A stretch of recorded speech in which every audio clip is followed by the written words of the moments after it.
Góðan daginn og velkomin öll sömul. Við ætlum að halda hér áfram í því að fjalla stjórnmálin og atvinnulífið og svona það sem að mér finnst áhugavert í þáttunum snýstu þetta fyrst og fremst það. Og ég hef enn og aftur fengið til mín góðan gest, Sigurður Hannesson, framkvæmdastjóri Samtaka iðnaðarins. Vertu velkomin. Takk fyrir. Gaman að hafa þig hérna hjá mér. Í síðasta þætti var ég með Pétur Óskarsson, framkvæmdastjóri Íslandsstofu og við vorum nú að fjalla þessa áskorun, hvernig flytjum við út og búum til aukin útflutningsverðmæti og svona kannski hlutverk Íslandsstofu í þeim efnum. En þið hjá Samtökum iðnaðarins hafi nú verið duglega að fjalla það hvað við eigum að gera hjá stjórnvöldum og benda okkur á ýmislegt svona varðandi það hvernig þessi verðmæti geta orðið til. Eigum við kannski byrja samt ef að fólk að núti veit ekki endilega, hvað eru Samtök iðnaðarins? Já, einmitt. Samtök iðnaðarins eru stærstu samtök atvinnurekenda á Íslandi með 1400 félagsmenn. Þannig að við gætum hagsmuna iðnfyrirtæki á Íslandi og það rosalega breytt hjá okkar félagsmönnum. Þetta allt frá sem bara múrurum til gullsmiða, álverin, bakarar, tölvuleikjaiðnaður, kvikmyndaframleiðsla. Já, þannig þetta alveg rosalega breytt. Rosalega breytt. Breytt hérna. En einspyr, það ekki þannig að þetta eru félagsgjöld frá fyrirtækjunum sem greiða félagsgjöld? Jú. Iðnaðarmálagjaldið gamla, það úr sögunni. Já, það svona kannski áratugur síðan. Ég minnist þess nefnilega sem súsari að það verið að leggja fram tillögur að landsfundi það að leggja niður iðnaðarmálagjaldi sem var þá í rauninni félagsgjald til Samtaka iðnaðarins sem samt ríkið innheimti. Ykkur var ágengt við það. Já, það gott, það vinnst alltaf eitthvað aðeins. Heyrðu, en ástæðan fyrir því mér fannst nú áhugavert að fá þig til mín, Sigurður, að þið hélduð nýverið iðnþing núna í síðasta mánuði og ég hef nú að viðurkenna að ég hef mjög oft verið gestur á iðnþingi og þetta eru ávallt mjög skemmtilegar samkomur, þetta eru svona áhugaverð erindi og svo líka bara auðvitað gaman að hitta fólk.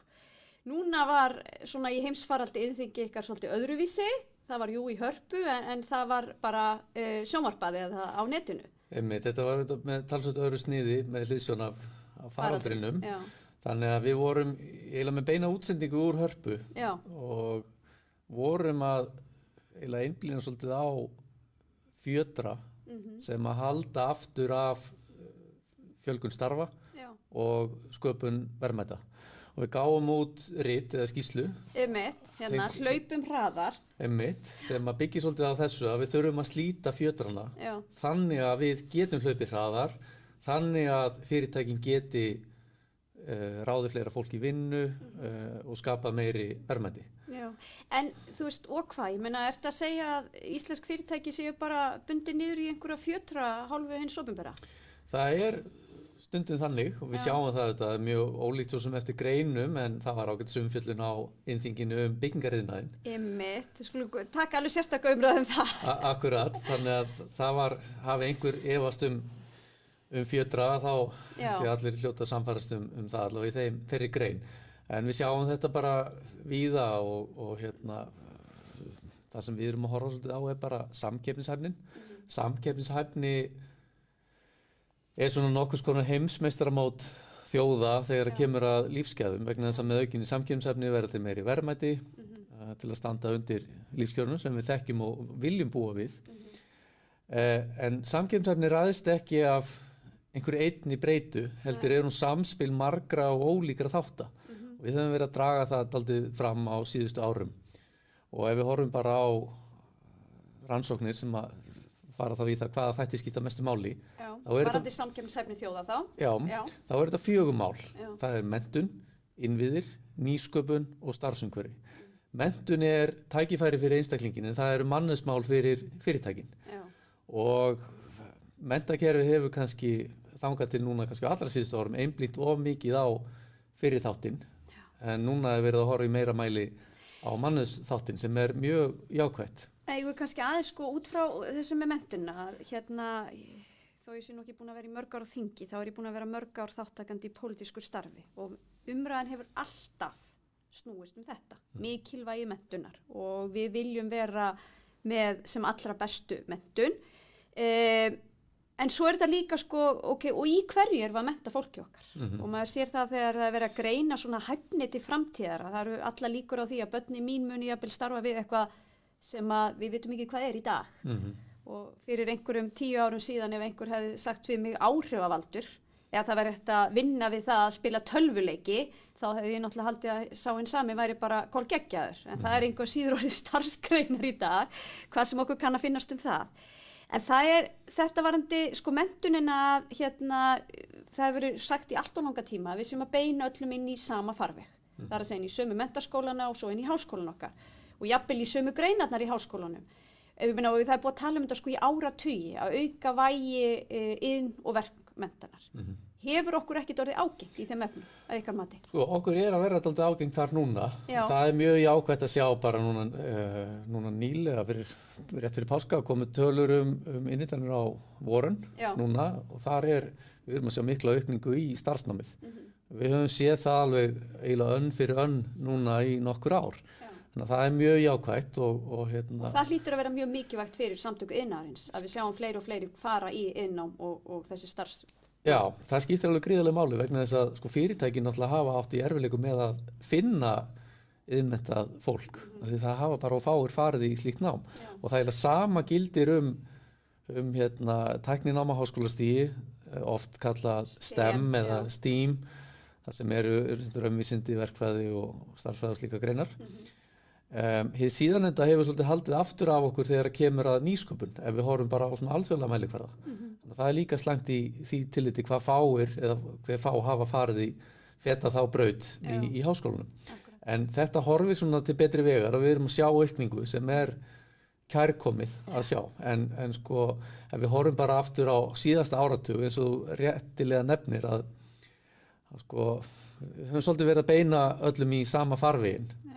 Tilneying höfum við verið sko, þá ég sem með stjórnvöld þannig þú veist ég held að það hafi verið mörg átaksverkefni í rauninni sem hafi verið að ganga út á það að efla sko iðnmenntunina og beina fleiri þangað þannig að sko í grunninn í þeim samræðum og þeim ráðstöfnum sem ég hef tekið þátt í hvað þetta var þá nú oft niðurstaðan að vandamáli hefur frekar verið foreldrar sko heldur en hið opinbera eða menntakerfi sem slíkt þannig okkur kannski fyrst núna verði eitthvað ágengt með það. Mér sýnist það, en þetta alveg rétt eins og segir. Þegar ég segi við þá ég bara í rauninni að vísa í samfélagið heild og svona ákveðin viðhorf. En það virðist vera einhver vitundavakning núna sem löngu tímabær. En sagt, þau störf til dæmis sem að hafa orðið til á síðasta áratug, þau kalla ekkert endilega á háskólamenntun. Þannig að sá farvegur sem að kannski samfélagið hefur verið að beina nemendunum í hefur ekki fallið að raunveruleikanum varðandi fjölgun starfa. Og það þörfum atvinnulífsins. Þörfum atvinnulífsins þar. Akkurat. Og það heldur ekki gott fyrir einstaklingana að kannski finna sig ekki á vinnumarkanum. Nei, einmitt. Og þið í ykkar skýrslu og á iðnþinginu þá þið aðeins að koma með nokkra tillögur og ég sé að eina tillögunum var meðal annars að það þurfi að samþykkja frumvarp sem að ég held að sé nú komin í þingi núna og lítur að því að opna háskólanám fyrir þá sem eru með iðn og verknámið. Ég hef sjálf flutt frumvarp svona sambærilegs eðlis þannig að þið teljið þá mikilvægt að hvað ég var að segja, þeir sem að fara í iðn- og starfsnámið eigi einhver síðan möguleikan að fara í háskólanám síðar, kjósið þeir svo? Algjörlega, vegna þess að þetta bara svo skýr skilaboð eða sterk skilaboð til náttúrulega nemendana eða þeirra sem eru með þennan bakgrunn og annara að iðnnám eða starfsnámið nám sem að opnar dyr en lokar ekki leiðum. Það opnar á alveg fjölmarga möguleika. Réttindi til að starfa erlendis til dæmis og fleira. Já, og svo náttúrulega líka kannski breytt umhverfi þar sem að starfsævin að lengjast því að við erum að eldast að þá fer fólk líka á milli. Já. Ég get sagt að verandi nú gift iðnamanni og með mikið að iðnamönnum í kringum mig að þeir segja nú margir hverjir að það sé alltaf best að vinna með verkfræðingunum eða arkitektunum sem að hafa bakgrunn úr iðninni en hafa ekki bara lært við skrifborð eins og ég segja. Nei, þannig að það getur skipt máli. En hvað, ef við höldum áfram í þessu, menntunin eitt, þú nefndir áðan, ef við höldum okkur við þessar svolítið kannski típisku iðngreinar, fasteignamarkaðin, byggingaiðnaðin. Já. Þú sagðir við mig áðan að sumir hefðu nú bara haldið að þetta væri svona bara brandaraskets sem þeir sýndu á iðnþingi þegar Logi fór upp í bíl með eitthvað starfsmanni að telja íbúðir. Ég veit að þetta ekki grín því að ég var lengi formaður skipulagsnefndar og hef fylgst með byggingageiranum í tölvuna tíma og ég veit það, við byggjum allar okkar tölur á þessum talningum ykkar. Bankarnir meina að byggja sína spár á talningum frá ykkur hvað mikið í byggingu. Viltu útskýra þetta fyrir fólki sem situr þarna úti og skilur örugglega ekkert hvað við erum að tala um? Einmitt, sem sagt, einhver hluta vegna það þannig að við þurfum að vera með starfsmann sem að fer 2 sinnum á ári í 3 vikur í senn að telja íbúðir í byggingu og það felst í því bara kannski að ganga byggingasvæðin og telja svalir utan á nýbyggingum og þannig til þess að átta sig á stöðunni. En þetta vegna þess að auðvitað eru til opinbera tölur en þær eru bara svo fjarri raunveruleikanum vegna þess að þær koma frá byggingafulltrúum með svo mikilli töf. Þannig að það og auðvitað ólíkt þá eftir embættum, þannig að það sína stöðun eins og hún var einhvern tímann í fortíðinni en ekki eins og hún núna, ólíkt því sem að tölur þessi gera, þannig að það vandamál. Varandi stöðun á fasteignamarkaðnum, þá hún auðvitað hefur verið réttilega til umræðu núna upp á síðkastið og við sjáum bara það að allar íbúðir seljast meira og minna hratt og strax. Fólk að kaupa jafnvel á þess að hafa skoðað. Þetta ástand kemur ekkert óvart og við sáum það bara árið 2019, þá þegar var farið að bera á kólnun á byggingamarkaðnum. Hvað var það nýbyggingar? Veruleg fækkun á sem sagt, nýjum verkefnum og það hefur bara versnað síðan, færri og færri verkefni, það kannski aðeins að breytast núna. Það tekur 2 ár frá því að fyrsti skóflustungi tekin, þangað til að hægt að flytja inn, sem sagt í fjölbýli, en fram að því, áður en það hægt að taka skóflustunguna, þá kannski margra ára ferli og það var dæmi til dæmis á innþinginu af verkefni sem fjölbýlishúsi sem að klárast núna. Verkefni hófst árið 2014, þannig að það var 5 ár í skipulagsferli og fá leyfi og ganga frá praktískum málum áður en það var hægt að hefjast handa. Og ég, eins og ég segi, ég var hér ykkur 10 ár formaður skipulagsnefndar í Mosfellsbæ, þannig ég þekki það ferli og það tekur tíma og allt og langan tíma. En ef við bara aðeins varandi þessar tölur, getur þú svarað í af hverju þetta svona? Því að ég minnist þess bara, þegar landsskipulagsstefna var samþykkt á þingi, það örugglega að vera 10 ár síðan, að þá var það hluta því að þá átti Skipulagsstofnun að fá það verkefni mitt að halda utanum rafrænt þessi gögn frá byggingafulltrúum og geta verið með raunhæfar, rauntíma upplýsingar stöðuna. Svo fór þegar Skipulagsstofnun var spurð út í það einhvern tímann eftir þá var þetta bara ekki alveg á forgangslistanum því það var margt annað sem þeim var falið. Nú erum við komin á þann stað að við erum komin með stofnun sem heitir Mannvirkjastofnun, Húsnæðis- og mannvirkjastofnun sem áður var Íbúðalánasjóður og eitthvað svona fleira sett inn í og þeir eiga að halda utan með þetta. Erum við að mjakast? Erum við að fara að nálgast það að við getum bara eins og með svo margt annað að opna tölvuna og séð svona cirka hvar staðan á þessu? Það styttist í það og ég held að sé alveg ástæða til að hrósa Húsnæðis- og mannvirkjastofnun fyrir það hvernig þau hafa tekið á þessum málum. Þannig að núna þau fóru í mikið átak til þess að reyna að koma þessum upplýsingatæknimálum í lag í eitt skipti fyrir öll og þau fylgdust til dæmis mjög vel með talningu SI núna í febrúar.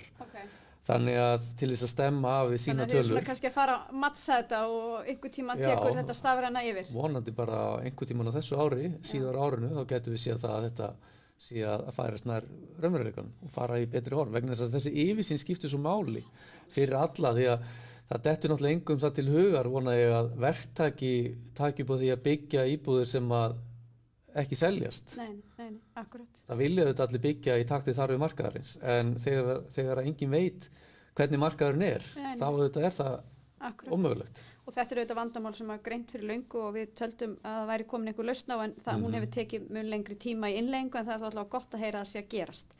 En ég mitt út að byggingageirinn var nefndur sérstaklega og því takið það fyrir iðnaðarráðherra eða iðnaðar- og nýsköpunarráðherra Þórdís Kolbrún, hún lét OECD gera skýrslu úttekt á svona flækjustigum og þar var byggingariðnaðurinn og svo ferðaþjónustun tekið sérstaklega fyrir og það var einmitt bara kom bersýnilega í ljós að það alveg óðbóðslega mikið af flækjum og að þeirra mati óþarfa regluverki. Á sama tíma eru þetta alltaf þörf á einhverju regluverki. Við erum hér með jarðskjálfta og snjóflóð og aurflóð og þú veist fasteignir okkar eru okkar stæðsta fjárfesting, þannig að það eru enginn að tala um það þarf að tryggja þetta öryggi. En þið eruð að sjá að það þurfa að gera eitthvað meira, ekki bara að koma þessum upplýsingum hana rafrænt. Eruð þið í rauninni að segja að það þurfa einhverja frekari breytingu á lagarammanum eða snýst þetta framkvæmdina? Bæði í rauninni, það þarf ákveðna breytingu á lagarammanum og skýrsla OECD var að mörguleiti bara góð og gott innlegginn í umræðuna. Það var svona kannski, við vorum ekkert sérlega sátt kannski með það sem að sneri að löggildingu inngreina, það var svona einhver leiti á misskilningi byggt, en burtséð frá því þá var þetta bara mjög fínt og gott innlegg. Þannig að það er til svona eitt lítið dæmi sem að fór nú í gegnum þingið í vetur og hefur verið að útfæra reglugerð, það er flokkun mannvirkja. Það er að gera sömu kröfur til, segjum, einbýlishús og hátæknisjúkrahús þegar kemur að byggingareftirliti og þetta er auðvitað óþarflega flókið. Allir sammála um það að auðvitað þarf að gera kröfur til mannvirkja, en það er sjálfsagt að horfa á eðli þeirra eins og þarna. Síðan auðvitað snýst þetta framkvæmdina sem er hjá sveitarfélögunum. Sveitarfélögin, við sjáum það að það til dæmis vantar lóðir. Skipulagið þarf að vera komið miklu lengra. Í rauninni þyrftu sveitarfélögin að vera svolítið framsýnni og horfa lengra fram í tíman, vera með lóðir tiltækar og skipulagið klárt. Og svo bara er það undir þeim komið hversu ört þær fara út.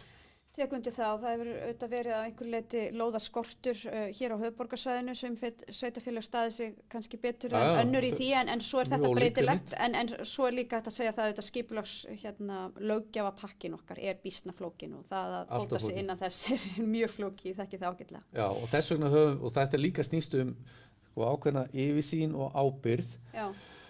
Og til dæmis þessi byggingamál eru í mörgum ráðuneytum.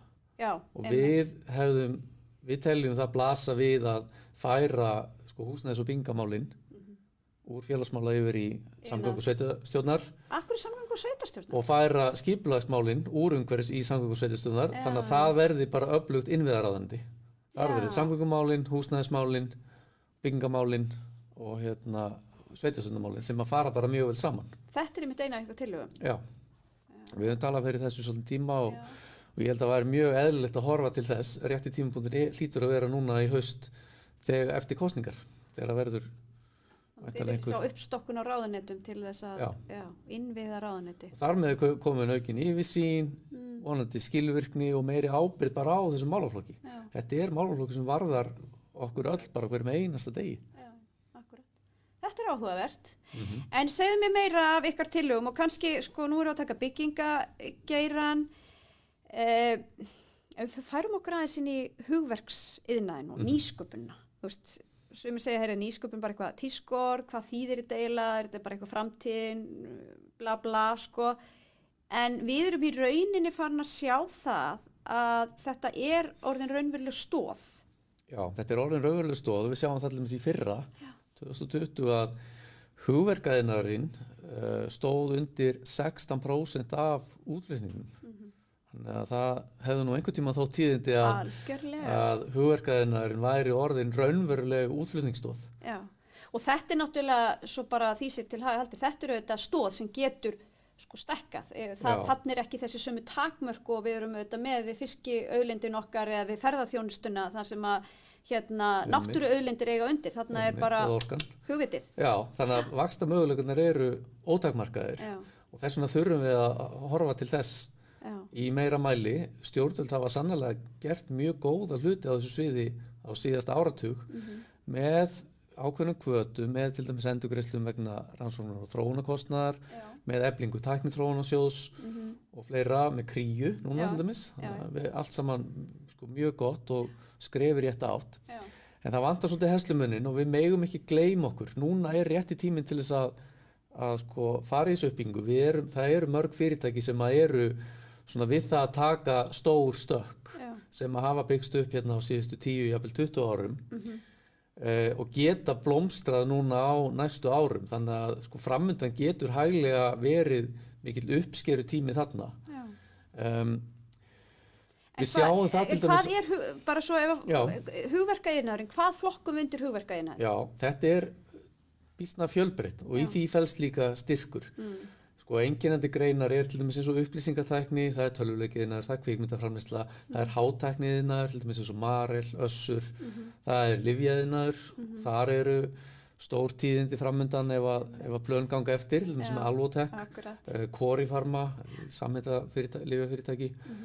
Þannig að þetta býsna fjölbreytt. Og stundum þetta þá geirar sem kannski byggja á einhverju öðrum geirum, eins og nefnir Marel þarna undir, sem byggist auðvitað upp fyrst í tengslu sjávarútveginu og svo bara matvælaframleiðslu og við höfum auðvitað séð ýmislegt í sjávarútveginum verða til hugvitsfyrirtæki sem að byggja þarna á þessu, væntanlega líka í orkugeiranum. Já, verið eitthvað þar. Þannig að það er mjög gott, svo greinandi að vinna þetta vel saman, en þetta verður svo sjálfstæð stoð og fyrirtæki, til dæmis alþjóðleg fyrirtæki.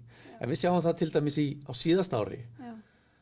Sko, það voru mörg fyrirtæki í hugverkaðina að fjölga starfsmönnum og auka við veltu sína. Þannig að það eru þetta mjög góðar fréttir og sýnir fram á mikilvægi þess að vera með fjölbreyttar og margar stoðir sem sko dempa þá sveiflurnar þegar það koma. Við fengum með þessar ábendingar inn á þingi og ég sitt nú í efnahags- og viðskiptanefnd og við höfum verið með þessar endurgreiðslur varðandi rannsókn og þróun og þá hvata að það væri þessi fyrirtæki sæju tækifæri en þeir þyrftu enn frekar í hvata. Svo sannarlega. En sko aðeins varðandi þetta með hvatana, því að nú ég líka bara talsmaður þess að við höfum bara sko einfalt regluverk og lága skatta og þá ættu allir einhvern veginn að geta blómstrað. En svo þegar við erum að tala um hvata, þá erum við að tala um sko kannski lægri skatta eða aukna niðurgreiðslu til einhverja ákveðna geira eða einhverju sem að gera eitthvað sem við stefnum að. Við getum hort líka á loftslagsmálin núna og hvata sem við erum að setja varðandi græna fjárfestingar. Ég tók reyndar eftir því að það var svolítið talað um það vanti fyrirsjáanleika. Það nú reyndar bara svo því sér til haga haldi líka hér að við jökum nú fyrirsjáanleikan vegna þess að þessar verðandi endurgreiðslur á rannsókn og þróun var alltaf bara svona bráðabirgða ákvæði sem var alltaf framleitt en við erum þó allavega búin að setja það sem fasta. Þannig að það einhver aukinn fyrirsjáanleiki. En hvað það sem að verið að kalla eftir úr þessum geira? Hvað eitthvað hönd og festandi nákvæmlega sem að stjórnvöld þurfa að gera betur fyrir þessa atvinnugrein, ef við að kalla þetta eina atvinnugrein, svo getur vaxið en frekar. Já, akkurat. Við höfum talað, þessi fyrirsjáanleiki skiptir mjög miklu máli vegna þess að hann hefur áhrif á ákvarðanatöku. Já, maður átt að sjá því auðvitað í nýsköpun og þú ert að fara að ráðast í eitthvað stórt rannsóknarverkefni að það ekkert að fara að gerast á morgun og þú þarft eitthvað tímaspann, sko, þannig að maður hefur skilning á því. Það er verið að ráða fólk og svona mögulega geta að segja kannski aðeins fram í tíman. En þessar endurgreiðslur skipta mjög miklu máli og það þarf að sjá aðeins lengra fram í tíma með þær. Það var aukning fyrir aðeins takið á þeim endurgreiðslunum var hækkað og endurgreiðslu hlutfallið og þetta hefur þegar skilað miklum árangri og við erum allavega að fá fréttir af því að sko umsóknir endurgreiðslunar hafa aukist verulega sem jákvætt og sýnir það bara að þessi hvatar virka. Það þýðir bara fleiri störf og aukin verðmæti. En erum við viss það, því það hefur stundum komið umræðan í kringum þetta sko að störfin skili sér svo hér á landi, þú veist að þetta séu við erum að tala fyrir þá sem ekki vita þá eru fyrirtæki sem eru raunverulega í rannsóknum og nýsköpunum að fá ákveðna endurgreiðslu upphæð bara úr ríkissjóði. Þau þurfa að sækja þetta og það eru kringum þetta ákveði ferli og skýrt hvað það varðar.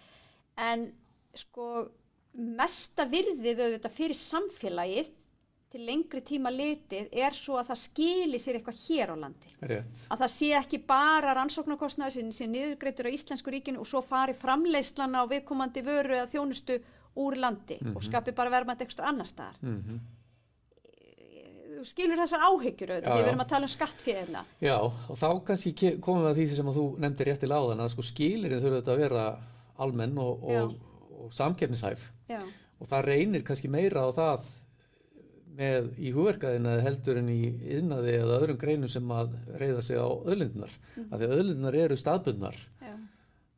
Þannig að þær verða nýttar þar sem þær eru, hvar sem þær eru, en hugvitið getur auðvitað verið virkjað hvar sem er.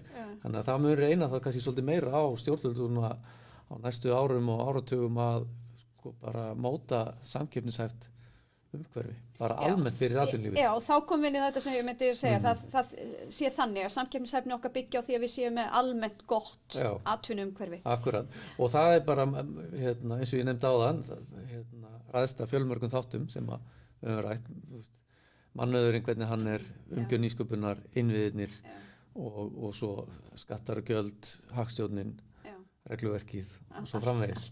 Þetta skiptir allt máli. Það sem að, hin hliðin á þessum hugverkaðinaðinn svo erlendafjárfestingin og við höfum kallað það að sækja tækifærin. Sem sagt, tækifærin eru þarna en það þarf að ná í þau, það þarf að sækja þau og við sjáum það allir með stjórnvöld í öðrum ríkjum eru gerendur í þeim efnum. Þetta kunnum við á 7. áratug síðustu aldar þegar að fallvötnum voru virkjuð og tækifæri þess tíma voru sótt. Núna hljótum við að eiga sækja tækifæri okkar tíma. Ræðum þetta aðeins, því að ég ræddi þetta líka aðeins við Pétur og sko, ég skil alveg hvað verið að segja, en ég samt að velta fyrir mér, þessi tími sko ekki liðin út af því þegar þú vísar í hvernig það var áður, þá var það einmitt þannig að sko álfyrirtækin voru sótt og þannig voru stjórnmálamenn að taka ákvörðun það, heyrðum, hér á að eiga skupast störf í áliðnaðinum. Með þeim kostum og göllum sem því fylgir.